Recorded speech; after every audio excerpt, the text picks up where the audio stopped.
나는 참 포도나무요 내 아버지는 농부라. 무릇 내게 붙어 있어 열매를 맺지 아니하는 가지는 아버지께서 그것을 제거해 버리시고, 무릇 열매를 맺는 가지는 더 열매를 맺게 하려 하여 그것을 깨끗하게 하시느니라. 너희는 내가 일러준 말로 이미 깨끗하여졌으니 내 안에 거하라. 나도 너희 안에 거하리라. 가지가 포도나무에 붙어 있지 아니하면 스스로 열매를 맺을 수 없음 같이 너희도 내 안에 있지 아니하면 그러하리라. 나는 포도나무요 너희는 가지라. 그가 내 안에 내가 그 안에 거하면 사람이 열매를 많이 맺나니 나를 떠나서는 너희가 아무것도 할 수 없음이라.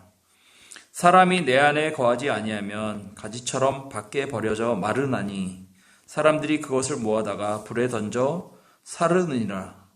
너희가 내 안에 거하고 내 말이 너희 안에 거하면 무엇이든지 원하는 대로 구하라.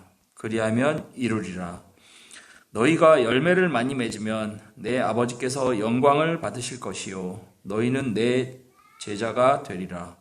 아버지께서 나를 사랑하신 것 같이 나도 너희를 사랑하였으니 나의 사랑 안에 거하라. 내가 아버지의 계명을 지켜 그의 사랑 안에 거하는 것 같이 너희도 내 계명을 지키면 내 사랑 안에 거하리라. 내가 이것을 너희에게 이름은 내 기쁨이 너희 안에 있어 너희 기쁨을 충만하게 하려 함이라. 아멘.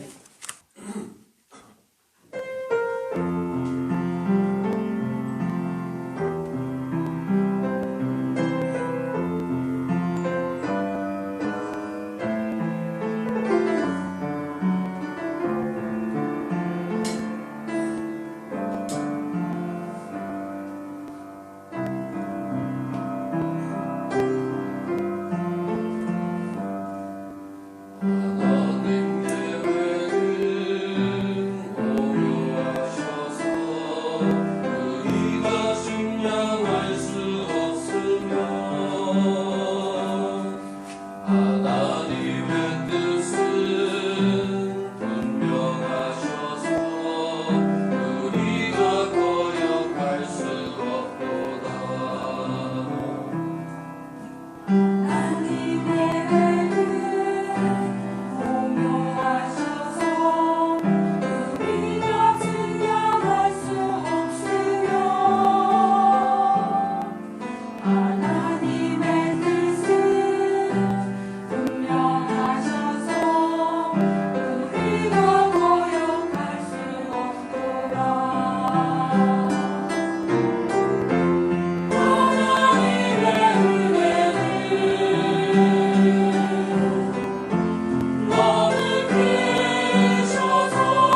하나님이 우리를 부르신 목적이 뭘까?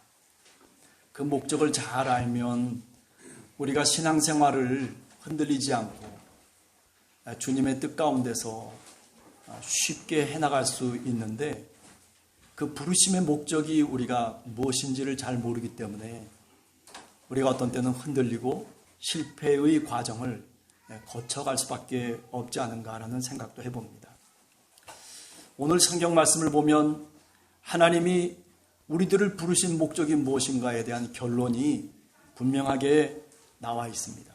요한복음 15장 8절을 읽어보면 예수님께서 제자들에게 이렇게 부르신 목적을 말씀하고 있습니다. 너희가 열매를 많이 맺으면 내 아버지께서 영광을 받으실 것이요 너희가 내 제자가 되리라. 두 가지 점을 분명하게 얘기하고 있습니다. 너희가 열매를 많이 맺어야 된다라고 하는 것을 얘기하고 있고, 또 하나는 너희는 내 제자가 돼야 된다라고 그렇게 두 가지를 말씀하고 있습니다. 포도나무의 가지로서 붙어 있기만 한다면 열매를 많이 맺을 수 있다라고 그렇게 말씀하고 있습니다. 왜 그렇습니까? 농부이신 하나님 아버지께서 그 포도나무의 포도원을 그분이 관리하고 그분이 운영해 나가기 때문에 그렇습니다. 하나님이 우리를 향해서 원하시는 것은 열매가 많이 맺어져서 풍성한 수확을 맺게 되는 것, 그것 하나님의 뜻이고 하나님의 섭리라는 말씀입니다. 열매를 많이 맺혀서 그래서 하나님께 영광이 되고, 그리고 하나님의 뜻이 이 땅 위에서 우리를 통해서 이루어지는 그런 놀라운 은혜를 우리가 경험하게 되기를 간절히 원합니다. 주님의 제자라고 하는 것이 특별한 하나님의 은총이라고도 얘기할 수 있습니다. 12제자를 부르시기도 하시고 70인의 제자를 불러서 그래서 저 마을 다니면서 주님의 복음을 전할 수 있도록 기회를 주시기도 합니다. 사도행전 1장 8절 이하에 보면 너희에게 성령이 임하시면 너희가 권능을 받고 예루살렘과 온 유대와 사마리아와 땅끝까지 이르러 무엇이 되라고 말씀하고 있습니까? 증인이 될 것이다 라고 얘기하고 있어요. 사도행전이나 또는 사도 바울 서신을 통해서 보면 이제 제자라고 하는 개념을 벗어나서 세상 속에서 증인으로 살아가는 사람들이 바로 성령의 사람이고, 그 사람들이 바로 복음서에서 얘기하는 제자라고 그렇게 이야기할 수 있게 됩니다. 그러니까 하나님이 부르시는 목적이라고 하는 것은 열매를 많이 맺고 주님의 제자, 주님의 증인으로 살아가는 것, 이것이 우리들을 부르신 하나님의 놀라우신 목적입니다. 첫 번째로 열매를 맺으려면 우리가 어떻게 해야 될 것인가 라고 하는 것을 성경에 잘 이야기하고 있습니다. 첫 번째는 포도나무 가지에 붙어 있어야 한다는 겁니다. 아니 그냥 포도나무 가지에 붙어만 있어서 되는 것이 아니라 오늘 성경 15장 3절에서 4절을 보면 어떻게 붙어 있으라는 겁니까? 주님의 말씀 안에 머물러 있어야 될 것을 얘기하고 있습니다. 구체적으로 보면 뭐라고 말씀합니까? 내가 일러준 말로 네가 붙어 있어야 된다라고 그렇게 말씀하고 있습니다. 요한복음 15장 9절과 10절을 보면 주님께서 제자들에게 일러준 말은 나의 사랑 안에 거하라는 것입니다. 자기의 목숨을 주신 그 사랑, 그 안에 거하라는 겁니다.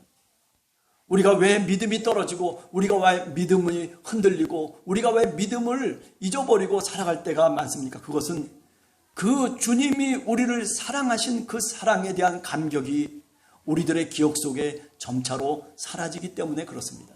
그 사랑이 느껴지질 않는 겁니다. 왜? 내가 죄인이라고 생각되지 않기 때문에 그렇습니다. 나는 내 뜻대로 살아갈 수도 있고 내가 마음먹은 대로 계획하고 살아갈 수 있는 그런 주인공이라고 그렇게 생각하기 때문에 그렇습니다. 그러나 오늘 성경 말씀을 통해서 보면 내가 일러준 말로 네가 주님의 말씀 안에 머물러 있어야 그래야 열매를 많이 맺을 것이다 라고 그렇게 말씀하고 있습니다.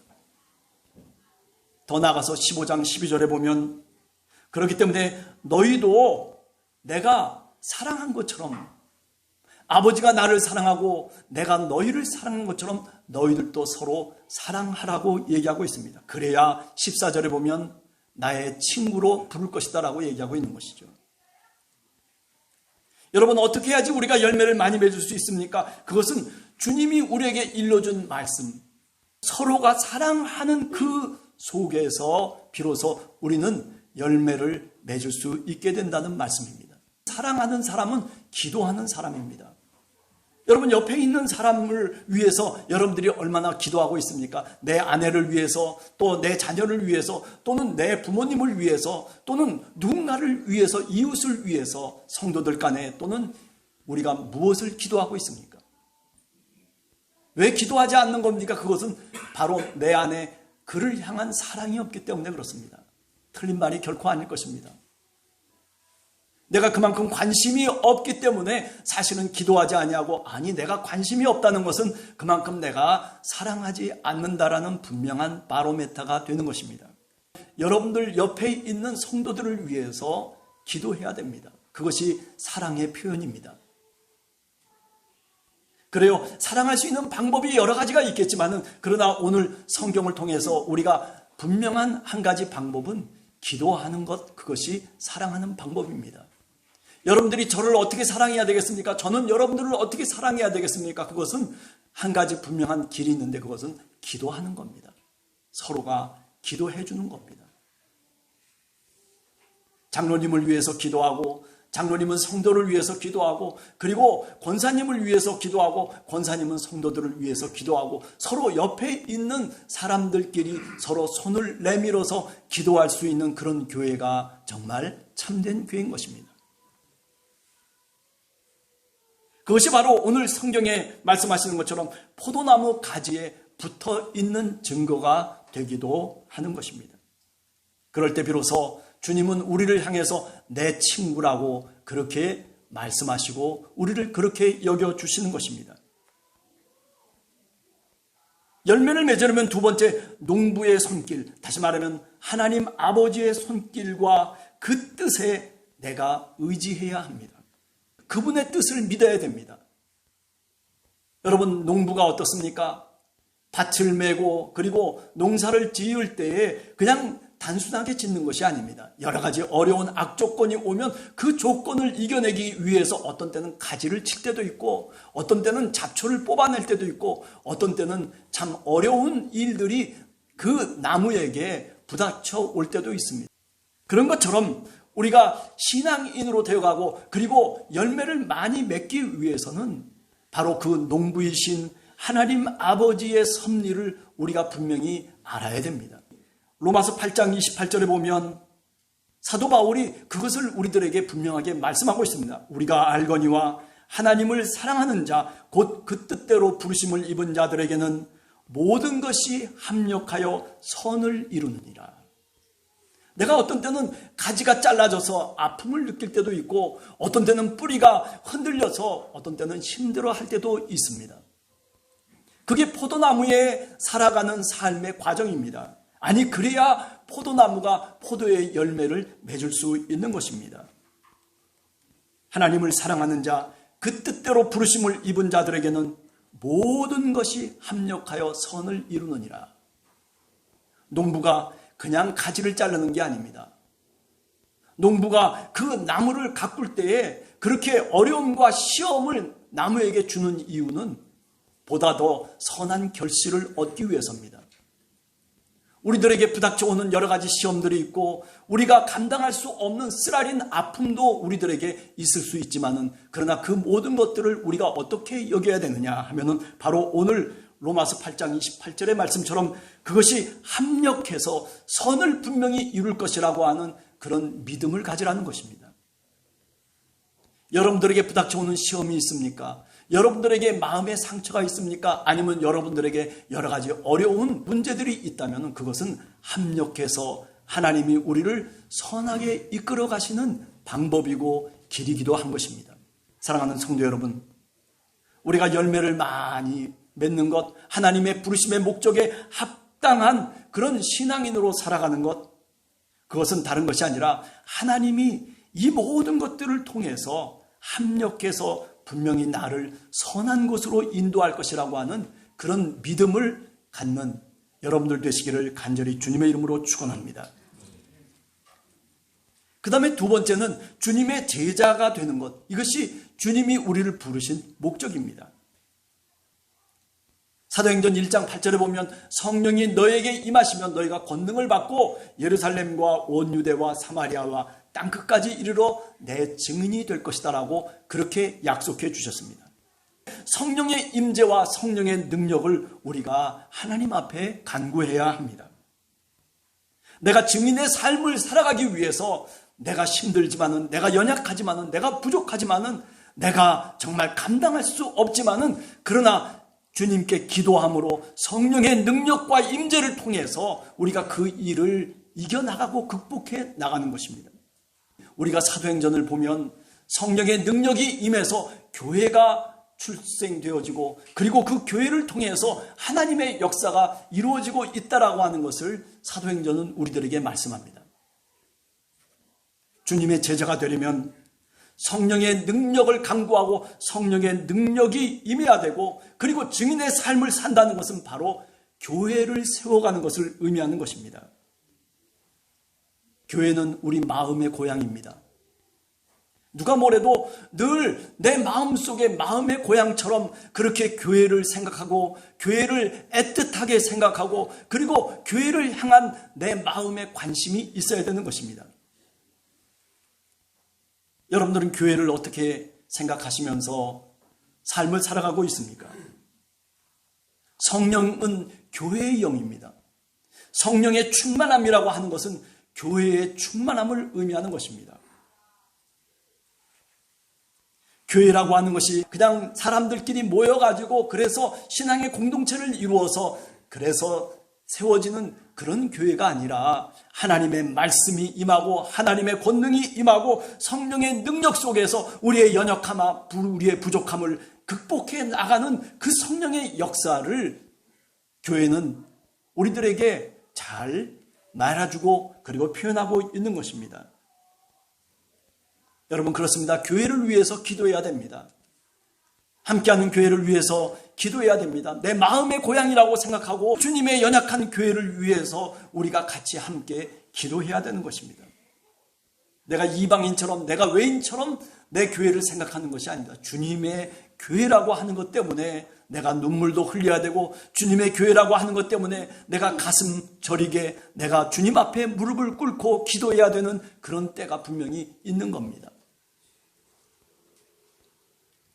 주님의 제자가 되려면 이렇게 성령이 임해서 그래서 교회 속에서 내 삶을 내 마음을 주님 앞에 내려놓고 주님의 제자로 살아가는 것을 의미하는 것입니다. 주님의 제자가 되려면 두 번째 필요한 것이 나눌 수 있어야 됩니다.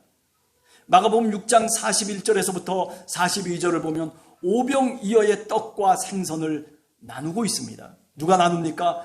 그 예수님을 따라 나온 제자들과 그리고 많은 무리들이 서로 나누고 있습니다. 하늘을 우러러 축사하시고 떡을 떼어 제자들에게 주었다고 얘기합니다. 그렇습니다. 1차적으로 하늘을 우러러 감사하시고 축사하신 다음에 주님께서 떡을 떼어서 제자들에게 주십니다. 그리고 제자들은 사람들에게 다시 나누어 줍니다. 여러분, 주님의 제자가 되려면 이렇게 제자들이 했던 그 모범대로 우리가 신앙의 과정을 거쳐야 되는 것입니다. 왜 이렇게 제자들이 예수님과 그리고 무리들 사이에서 자신의 역할을 주님께서 분명하게 가르치고 계신 그 이유는 다른 것 아닙니다. 제자들이 그렇게 세상 속에서 살아가기를 원하시기 때문에 그렇습니다. 주님을 믿는 주님의 증인들이 주님의 백성들이 그렇게 살아야 된다라고 하는 것을 우리들에게 가르쳐 주시는 장면입니다. 사람들에게 나눠주라고 말씀하십니다. 물고기 2마리를 갖고서도 역시 똑같이 나누어 주라고 제자들에게 부탁하고 있습니다. 그랬을 때 오병이어가 5,000명이 넘는 수많은 사람들이 다 배부름을 느꼈다라고 그렇게 성경은 말씀하고 있는 겁니다. 은혜 가운데 살아가는 사람들은 이렇게 하늘에서 주신 은혜와 그리고 하나님이 우리에게 주신 감사를 내 이웃에게 나눠줄 줄 알고 베풀어줄 줄 알아야 된다는 말씀입니다. 주님의 제자는 바로 이런 모습이 분명히 우리들에게 있어야 됩니다. 여러분은 얼마만큼 저 많은 무리들에게 제자들이 나눠주듯이 그렇게 우리가 내 손을 벌려서 다른 사람에게 베푸는 그런 모습과 행동이 있습니까? 아니, 그냥 내가 움켜쥐고만 살아가는 그런 사람이 아니라 내 시간도 베풀 줄 알아야 되고 내 물질도 베풀 줄 알아야 되고 그리고 내 마음도 베풀 줄 알고 그런 모습 속에서 바로 주님의 제자가 되어져 가는 것입니다. 그런 사람이 성령에 충만한 사람이고 그런 사람이 바로 성령의 능력을 통해서 주님의 증인으로 살아가는 사람인 것입니다. 그렇습니다. 내 것만을 생각지 말고 이렇게 나누고 베풀 줄 아는 그런 신앙이 되시기를 간절히 주님의 이름으로 축원합니다. 주님의 제자가 되려면 세 번째, 니고데모와 아리마대 요셉처럼 처음이 중요한 게 아니라 나중이 중요한 겁니다. 주님의 제자들은 다 나중에 그냥 뿔뿔이 흩어져 버렸습니다. 처음에는 내 생명까지도 내가 주님 당신을 위해서 바치겠다라고 그렇게 약속하고 그렇게 다짐했지만은 그러나 나중에는 다 뿔뿔이 흩어져 버리고 맙니다. 주님의 십자가 앞에 그 십자가의 길 가운데서 그 고난 가운데서 수고하고 무거운 짐을 다 내팽개치고 그리고 제 십자가를 지지 아니하고 그리고 제멋대로 나가버리고 맙니다. 물론 하나님이 그들을 다시 불러서 주님의 제자로 삼으시고 성령의 충만한 능력을 통해서 그들이 세상 속에서 증인으로 살아갈 수 있도록 주님께서 역사하고 그들을 이끌어 가시지만은 그러나 우리가 성경 말씀을 가만히 읽어보면 그래요. 처음보다 나중이 중요한 것입니다. 처음에는 굉장한 것처럼 신앙인인 것처럼 생각하고 그렇게 행동하다가 나중에 보면 결국 아무것도 아닌 것이 많습니다. 마태복음 27장 57절을 또는 요한복음 19장 39절을 보면 아리마대 요셉이 나옵니다. 그는 예수님의 제자였지만은 그러나 두려워하기도 했다라고 얘기합니다. 그럼에도 불구하고 빌라도에 나아가서 주님의 그 시체를 다시 장사 지낼 수 있도록 자신의 무덤을 제공하는 그 역할 아리마대 요셉이 했습니다. 요한복음 19장 39절에 보면 니고데모가 몰약과 침향을 가지고 가서 그리고 예수님의 그 시신을 장사 지냈다라고 얘기합니다. 한 번도 주님이 공생애를 사실 때 한 번도 이름이 나와 본 적이 없는 사람입니다. 이름 없는 사람이었어요. 그저 멀찌감치해서 예수님이 말씀하시는 것을 듣기도 하고 그리고 느끼기도 하고 그리고 예수님을 멀찌감치해서 따라했던 사람이었지만은 그러나 결국 나중에 끄트머리에 가서는 예수님과 함께하는 예수님의 죽음에 동참하는 그런 사람이 바로 누구냐면 아리마대 요셉인 것입니다. 아니 니고데모는 어땠습니까? 여러분들이 잘 아시는 것처럼 요한복음 3장에 보면 니고데모는 예수님을 몰래 밤중에 찾아와가지고 그래가지고 어떻게 해야 내가 영생을 얻을 수 있습니까? 라고 그렇게 묻기도 했던 사람입니다. 자기 자신의 중심을 잡지 못했던 그런 연약한 사람이었습니다. 처음에는 주님을 알지 못하고 주님이 말하는 것이 무엇인지도 제대로 깨닫지 못했던 바로 그 니고데모지만은 그러나 그는 멀찌감치해서 주님이 하시는 말씀을 곰곰이 생각했습니다. 아니 처음에 주님을 찾아 나와서 자신이 어리석은 질문을 하기도 하죠. 어떻게 해야지 거듭날 수 있습니까? 어떻게 해야지 모태에서 다시 태어날 수 있다는 말씀입니까? 주님이 말씀합니다. 영은 영이요 육은 육이다. 네가 유대인의 관원으로서도 네가 그것을 알지 못하느냐. 이상한 말씀을 듣기도 했지만은 그러나 그는 그 이후에도 주님이 말씀하시고 주님이 가시는 그 걸음걸이를 뒤쫓아갔던 그림자와 같이 따라붙었던 바로 그 신앙인이 니고데모인 것입니다. 끝이 좋아야 됩니다. 여러분 어떤 일을 하든지 모든 일이 그와 같습니다. 처음은 할 것처럼 그러나 나중은 흐리멍텅해져 버리면 안 됩니다. 오히려 마지막 끝을 분명하게 장식할 수 있는 그런 신앙인, 그런 주님의 백성, 그것이 바로 주님의 제자이고 그것이 바로 주님이 원하시는 신앙인의 참모습이라고 그렇게 말씀드릴 수 있습니다. 시작보다는 끝이 좋으신 여러분들이 되시기를 간절히 원합니다. 그렇습니다.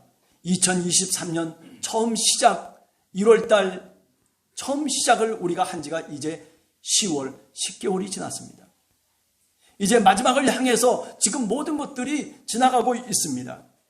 10월은 추수의 계절이라고 얘기합니다. 하나님이 부르신 나를 향한 목적이 무엇인지를 우리가 분명히 깨달아 알아야 됩니다. 열매를 많이 맺으려면 포도나무 가지에 붙어 있어야 되고 하나님의 말씀 안에서 사랑할 줄 알아야 되고 그리고 그 사랑 안에 거할 때 비로소 우리는 주님의 제자가 될 수 있는 것입니다. 아니 좀 어려운 일이 있을 수도 있지만은 아니 좀 내 삶 속에 시험이 있고 어떤 때는 마음에 상처가 있을 수도 있겠지만은 그러나 하나님 아버지가 농부처럼 그 하나님 아버지의 사랑의 손길을 통해서 결국 합력해서 선을 이루실 것이라고 하는 그런 믿음과 그런 고백이 우리들에게 정말로 필요한 것입니다. 그러나 그러기 위해서는 성령의 능력이 필요합니다. 하나님께 무릎을 꿇고 주님 앞에 기도할 수 있는 그런 기도의 힘을 여러분들이 길러야 됩니다. 하나님의 말씀 안에서 그렇습니다. 우리가 주님이 주시는 성령의 능력을 통해서 힘과 기도의 능력을 길러서 그래서 그냥 나만을 위한 것이 아니라 그죠? 오병이어의 기적을 통해서 주님이 제자들에게 가르쳐 주신 것처럼 앉아있는 많은 무리들에게 5,000명이나 되는 수많은 사람들에게 제자들이 그 12명의 제자들이 그 떡과 그리고 그 물고기를 나눠주듯이 자기의 소유를 하나님의 은혜와 하나님이 우리로부터 주신 그 감사의 거리들을 세상을 향해서 나눌 수 있는 그런 사람들이 바로 누굽니까? 네, 그런 사람들이 바로 주님의 제자이고 바로 그렇게 살아가는 사람들, 그 사람들이 바로 하나님의 부르심의 목적에 합당한 사람이라는 것입니다. 마지막으로 마태복음 28장 16절 이하에 보면 주님께서 부활하시고 난 다음에 제자들에게 마지막으로 부탁하신 말씀이 있습니다. 하나님이 부르신 그 목적이 무엇인지를 우리들에게 분명히 가르쳐 주시는 말씀, 그것은 선교의 명령입니다. 모든 민족으로 제자를 삼아 세례를 베풀고 내가 너희에게 분부한 모든 것을 가르쳐 지키게 하라고 그렇게 말씀하고 있습니다. 많은 사람들에게 그렇게 가르쳐 지키도록 할 수 없는 능력이 부족한 사람일런지 모르지만 그러나 나 하나만큼은 그렇게 살아가야 됩니다. 하나님의 말씀을 거울 삼아서 하나님의 말씀을 통해서 그 말씀 안에 머물면서 주님이 가르쳐 주신 명령을 서로 사랑하라라고 하는 간절한 계명을 우리가 지킬 수 있는 그런 교인, 그런 교회가 정말 하나님의 부르심에 합당한 교회이고 그것이 바로 분명한 주님의 성도라고 하는 것을 우리가 다시금 깨달아 알아야 될 것입니다. 이 10월 이제 한 주간을 살아가면서 그저 모든 오곡들이 결실을 맺고 있습니다.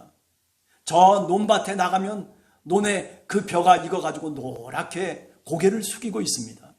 이 결실의 계절 속에 좀 더 우리의 마음을 다시 한번 다짐하면서 그리고 내가 정말 주님이 나를 부르신 목적이 무엇인지를 한 번 더 깊이 포도나무의 비유를 통해서 다시 생각하면서 그러면서 세상 속에 나가서 주님의 제자로 부르신 목적에 합당한 그런 성도들로 살아가는 여러분과 제가 되시기를 간절히 주님의 이름으로 축원합니다.